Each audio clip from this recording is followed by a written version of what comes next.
The international community is looking for new measures to monitor sanctions against North Korea now that the United Nations panel of experts that has been doing the job has officially disbanded following Russia's veto on its renewal.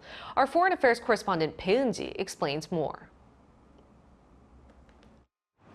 15 United Nations member states, including South Korea, the U.S., and Japan, have stressed the need to find a new objective and independent analysis to monitor North Korea's sanctions violations.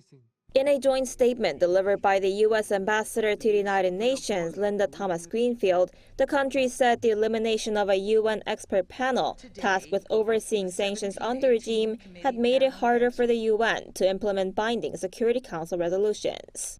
Given the imperative for all member states to comply with relevant Security Council resolutions and considering the expiration of the panel, we must now consider how to continue access to this kind of objective, independent analysis in order to address the DPRK's unlawful WMD and ballistic missile advancement.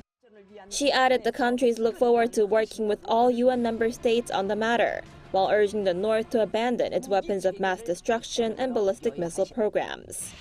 As the international community looks to find a new mechanism to replace the panel, member states have reportedly decided to review a plan to establish an independent body, led by South Korea, the U.S., and Japan.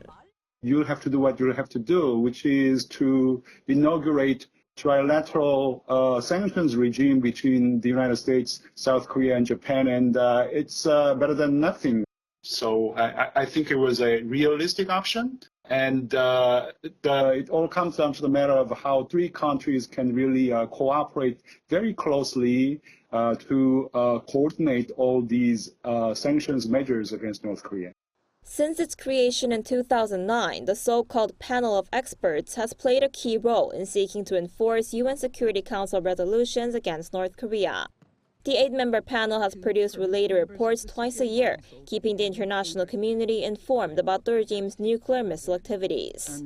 But last month, Russia vetoed the annual renewal of the panel, bringing an end to 15 years of operation when the mandate expired on April 30th. Bae Eun-ji, Arirang News.